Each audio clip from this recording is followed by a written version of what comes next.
Et bonjour, donc aujourd'hui on se retrouve pour une nouvelle vidéo. Je vais vous présenter le nouveau boîtier Flow Up. Donc c'est les youtubeurs de la chaîne French Hardware qui l'ont conçu. Donc on va commencer sans plus tarder par le déballer.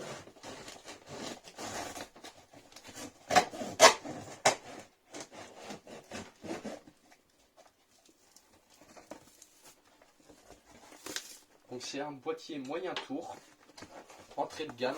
Il m'a coûté 55 €.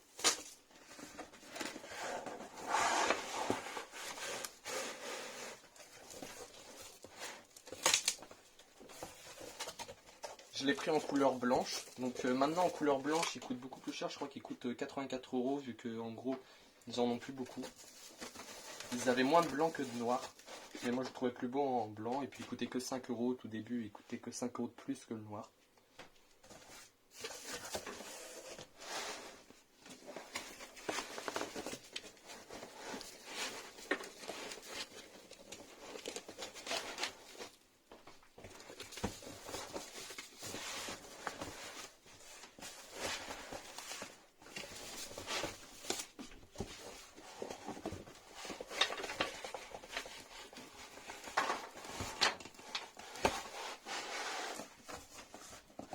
Bah, il est bien emballé, j'arrive pas à l'ouvrir.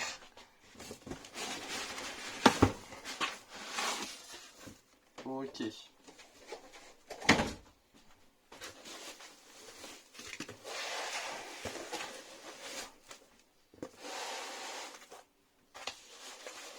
Donc, qu'est-ce qu'il nous est donné avec la boîte? Donc ça c'est une fiche. Ils m'ont donné une fiche de destinataire, donc ça sert à rien que je vous la montre. Ici, ils donnent des petites vis. Et ça c'est pour la carte graphique, c'est ce qu'on enlève à l'arrière de la carte graphique. Ici, c'est la fiche technique du boîtier. Donc je vais la lire. Donc il y a une vitre en verre trempé déjà. L'avant est en plastique, mais le côté je vais vous montrer. Je vais vous montrer ça tout de suite.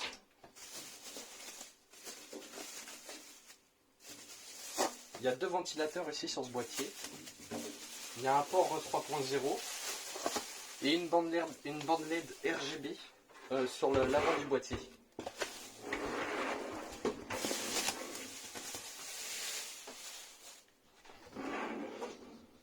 Voilà comment il se présente.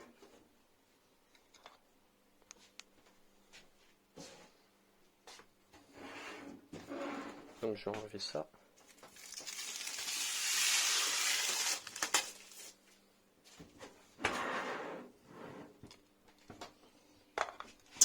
Ah, sur la vitre on voit le reflet de mon éclairage.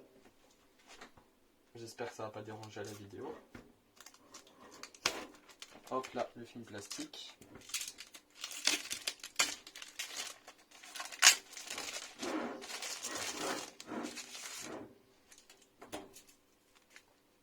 Donc une vitre en verre trempé. Ils ont quand même pour un tarif de 55 € une vitre en verre trempé, c'est vraiment bien.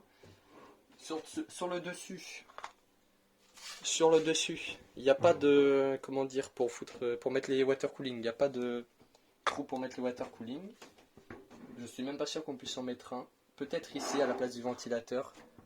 On doit sûrement peut-être en pouvoir en mettre un, vu qu'il y a un ventilateur à l'arrière et un ventilateur à l'avant. Ici c'est la bande LED. C'est une bande LED RGB. Donc je vais ouvrir pour voir comment c'est à l'intérieur.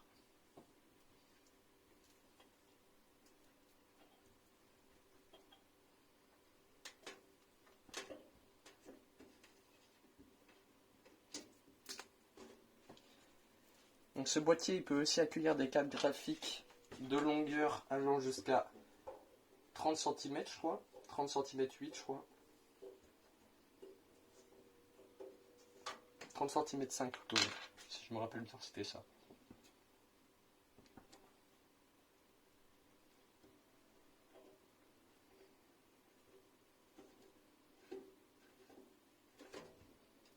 Il y a aussi un cache à lime. C'est pas vraiment un cache à lime, mais c'est un dissimulateur d'alimentation. Genre on peut pas l'avoir avec ça.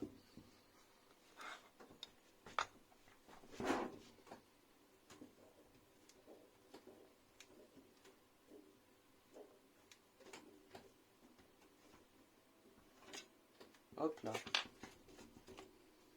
Donc, voici.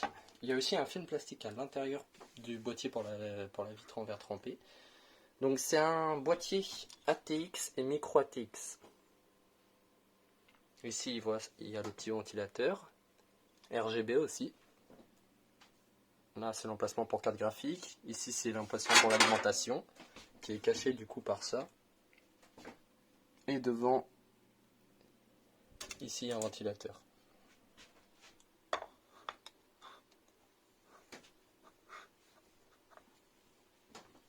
Voilà, donc concernant aussi l'avant, le dessus,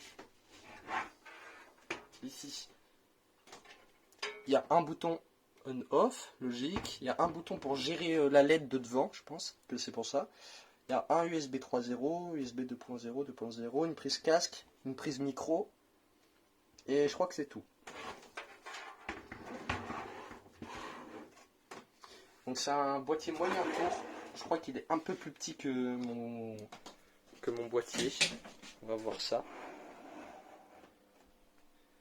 Ouais, il est un tout petit peu plus petit en taille. Mais franchement, je le trouve plutôt pas mal. En haut, il n'y a pas d'aération pour les water cooling, ça j'ai déjà montré. Sur le mien, il y en a une. Ici. Le verre, aussi la vitre en verre trempé, est un tout petit peu plus petite que sur le mien.